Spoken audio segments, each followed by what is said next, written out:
Latest Reporters project where we assess the impact of policies and politics on the common man. Bengaluru is paying the price for the brutal political power play that Karnataka has witnessed since last June. The flimsy JDS Congress coalition government, the Lok Sabha elections and the model code of conduct that came with them, political defections, the eventual fall of the 13-month-old Kumaraswamy government, the initial cabinet-less B.S. Yediyurappa BJP government, all of this have added up to putting the brakes on civic work in the city. Deepa and Revathi Rajeevan report that projects worth nearly 8,000 crore rupees have been stalled and living is anything but easy. Tall pillars are in place. Iron spokes point to the sky.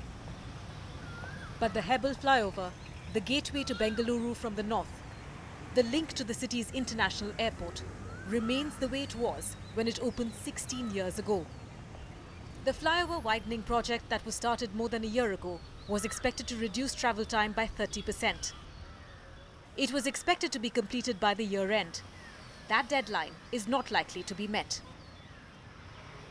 Cut to the Hosur Road that takes you to the IT city's first tech zone, Electronic City. And from there to NH4 that goes to Chennai. The white topping or concretization project to make this arterial road pothole-proof was approved by the Siddaramaiah government in 2018. About 70% is complete, but no one knows when the rest will be.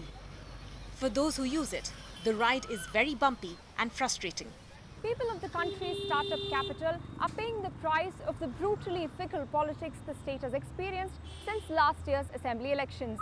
After toppling the government in July, one of the first things the B.S. Yediyurappa government did was to withdraw approval for the city's funds in the state budget.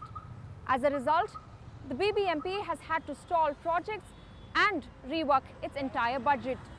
Municipal Commissioner B.H. Anil Kumar, who was appointed 20 days ago, says that things will pick up pace soon. Very bad roads around, so how soon are you going to start the works? See, they are in various stages of processing has happened, because based on the earlier action plan prepared, we have already prepared the DPRs, we have already prepared the tenders. Some of the tenders have been already floated, some are after floating are in various stages of approvals. So because of the holding up of the action plan, we are not yet finalized everything. Okay. So shortly I think the action plan will be finalized, and we will get the go-ahead from government to start the works. In the meanwhile, the country's fastest growing city is finding itself stretched and stressed, even beyond what it's used to. Whitefield, the tech zone to the east of Bengaluru, is a case in point. This self-contained business-cum-residential cluster generates the maximum revenue for the city and the state government. More than one-fourth of Bengaluru's property revenue comes from Mahadevapura, where Whitefield is located. With more offices being set up here, more people are migrating, but the infrastructure is struggling to cope. Government is approving and companies are building up. So in one building, 5,000, 10,000 people are working. So, but this road capacity and road is the same space. So they should consider the road first. And nowadays, every day the vehicles are increasing day by day. So they should give a control on these vehicles, and they should extend the roads and the footpath area, the parking lot. Then they should give approval to the buildings. This Kundanalli gate is one of the most important junctions which connects the ITPL and this. Now for last 6 months, nothing has happened. They have built this entire thing. There has been an excavation that has gone in. They have built this entire road. Now everything got stopped in this entire political turmoil. Again now, last week the CM had passed from this Kundanalli gate, and he said now everything would be done. But in the last 8 months, nothing has moved. Everything has got stopped, and we as citizens are the ones who always take the brunt of all the political situation. They do not have any problems with all this, but we are the ones who always get stuck. It's almost 2 kilometers patch which they have digged up, but they are not rebuilding it. And it's because of the rains, it creates a lot of mud, and a lot of people are falling down from the two-wheeler and everything. And it creates a lot of chaos. Like dust, pollution. When the rain dry means when there's no rain, all the mud and everything comes up, and so because of that there's a lot of dust and pollution. So it was a good road. They have digged it up and now they are not rebuilding it. So it's almost like 1 month we are suffering, and it takes for 2 to 3 kilometers, it takes half an hour to travel. Citizen activist and member of the Aam Aadmi Party, Renuka Vishwanathan, has been studying the budget. A retired IAS officer, she says she has noticed how skewed the budgetary allocations are and how they have put money in the hands of individuals rather than civic workers. Almost 1,000 crores of the 11,000 crore budget, called discretionary funds, are given to the mayor, deputy mayor and minister in charge of Bengaluru to allocate as they please. Unusual, because funds are usually earmarked directly for the projects. I think that the BBMP Council, the officers there did try to get started on a few things.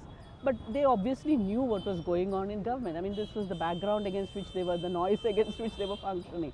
So by the time they finished their procedures and issue an approval, you would have had a direction from the government. No, the government has changed, so don't go ahead with issuing the order. So those things have happened. Actually, this is the kind of question that the citizens have to start asking in each ward. So that's where the ward committees are extremely important. They can stand up and ask, look, this was what was meant to be done. And what happened to my work? Has the work order been issued? Have you started functioning? Now you just think April, May, June, July, August, it's 5.5 months that you have lost. Now that 5.5 months that you have lost means that even the money that was available for that work, the time available for the work, everything has been compressed. There's no way you can get anything done in the time that you have up to end of March. The politicking of the last few months has seen funds for projects in constituencies represented by Congress MLAs shift to those represented by BJP MLAs. Krishna Baire Gowda is one of Bengaluru's 28 MLAs. He is a congressman elected from Baitaranyapura that abuts the Hebbal flyover. Just 2 months back, concretization of one of the arterial roads in his constituency was commissioned. But while the top asphalt layer was scaled away in preparation for the concrete, work has stopped abruptly. The previous coalition government approved a budget of about 8,200 crores for Bengaluru's development. To draw up this 8,200 crore proposal, it takes nearly 1 year of background work. And these programs were developed over the last 1 year. So they were brought to the cabinet in January of 2019. They were approved by the cabinet. Subsequently, government orders were also issued, and tenders also have been called. So just when, and some of the tenders have even been awarded. Now just when those works were about to begin, the coalition government was replaced by the hodgepodge BJP government, and immediately on coming to power, this government has put a complete halt on all these funds. Now, after 1 year of background work, things had been brought to the stage of commencement of work. At this stage, these guys have stopped work, and now they are actually redrawing the whole program of works itself. Going by what Gowda is saying, the logjam over development has meant that plans made over the past year have come to naught. So Bengaluru hasn't suffered just from a 5-month impasse, but has seen a far longer setback. The 2-month-old BJP government, however, is quick to say that all the changes are to prevent corruption. Basically, the cost for the white topping was a deterrent. And in that place of white topping, we'll be going for the asphalting. So the road maintenance is very paramount, which we'll be doing it through the traditional way of asphalting. So there are a lot of challenges in the city to go for the white topping, because a lot of utility, they run through these roads and which have not been effectively addressed.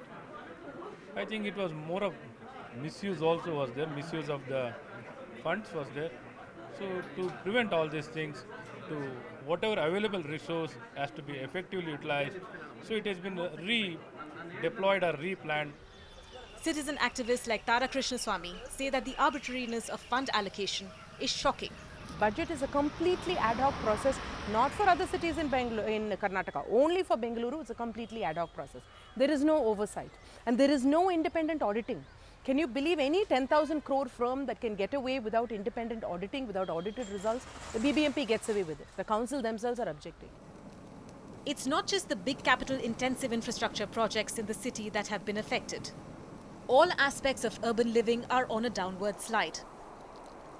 With more than 5,000 cases of dengue being reported, this year has seen the worst spike in dengue cases in 5 years. That's 10 times what was reported last year. Garbage piling up on prominent roads and places in the city are now a common sight. Landfills are filled up to capacity and new waste cycling plants are not yet ready. I think there are a lot of things that get affected when a government comes and suddenly sort of puts a halt to people's projects, if you will, right? The BBMP, as you know, is the municipal corporation, so it is the lowest tier of governance. And the work they do affects us on a daily basis. Already a year has been lost and there are no signs to suggest that the pace will pick up in the near future. The BJP is now trying to take control of the BBMP council where the Congress has been governing the last 4 years. Mayor elections are due in end September and after that there are by-elections to 17 assembly constituencies where MLAs had defected. 4 of those constituencies are in Bengaluru city. So one thing you can count on, Bengaluru will continue to be held hostage to politics.